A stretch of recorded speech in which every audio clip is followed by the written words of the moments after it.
cardiovascular system is made up of the heart, the blood vessels, and the blood. Heart has 4 chambers. 2 upper chambers are the atria. 2 lower chambers are the ventricles. Blood is circulated through the heart and out of the body by a very specific pathway. The right atrium receives the blood from the superior inferior vena cavas. Right atrium passes through the tricuspid valve into the right ventricle, which then pumps the blood out to the lungs via the pulmonary arteries. Oxygen-rich blood now returns to the left atrium via the pulmonary veins. When the atrium contracts, it goes into the left ventricle.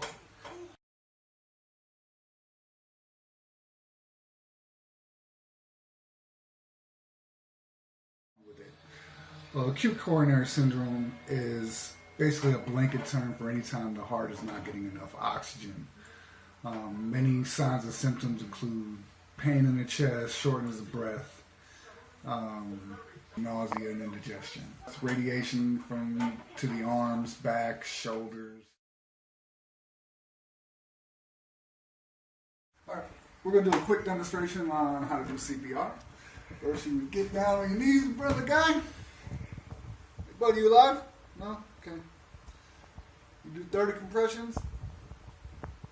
2 breaths. I'm not going to do it because I didn't kiss you since you were 4. This is weird.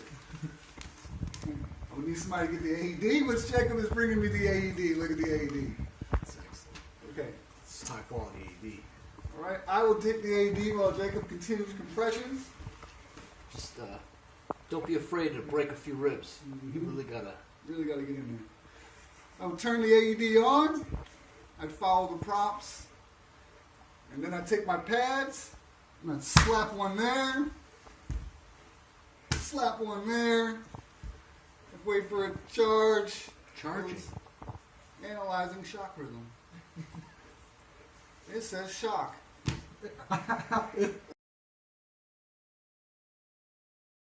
There are many different types of AEDs, but first, allow me to describe to you what an AED is. AED stands for Automatic External Defibrillator. AEDs deliver a shock to the heart in order to stop ventricular tachycardia and ventricular fibrillation, 2 rhythms of the heart which are deadly. Different types of AEDs include semi-automatic AEDs, in which the operator delivers a shock, automatic AEDs, in which the shock is delivered automatically by the AED, monophasic AEDs, which deliver a single shock from one pad to the other, biphasic AEDs, which send a shock from one pad to the other and then back.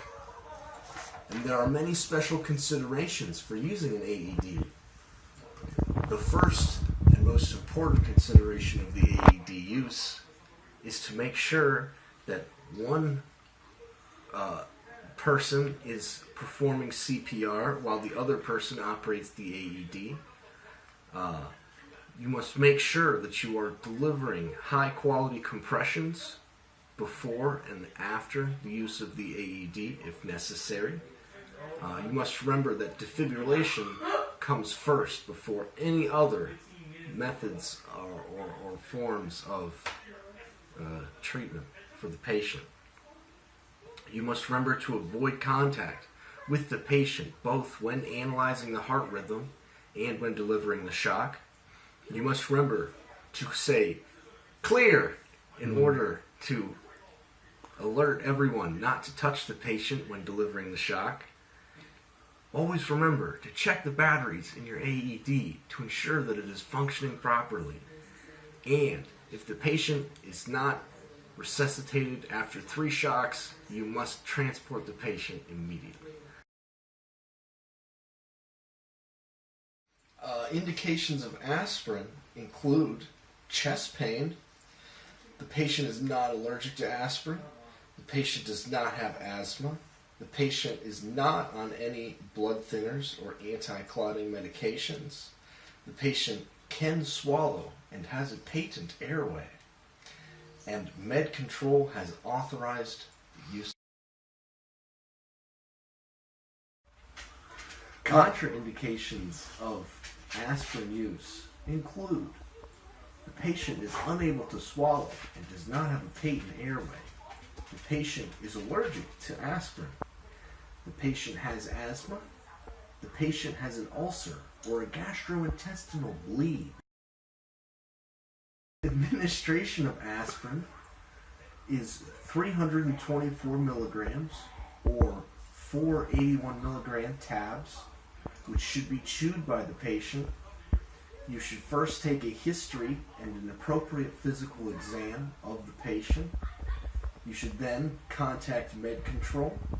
You should ensure the right medication, patient, time, dose, route, and expiration date. You should ensure that the patient is alert and oriented. You should, again, make sure that the patient chews the medication. You should record what dose and what time you gave medication to the patient, and then you should reassess.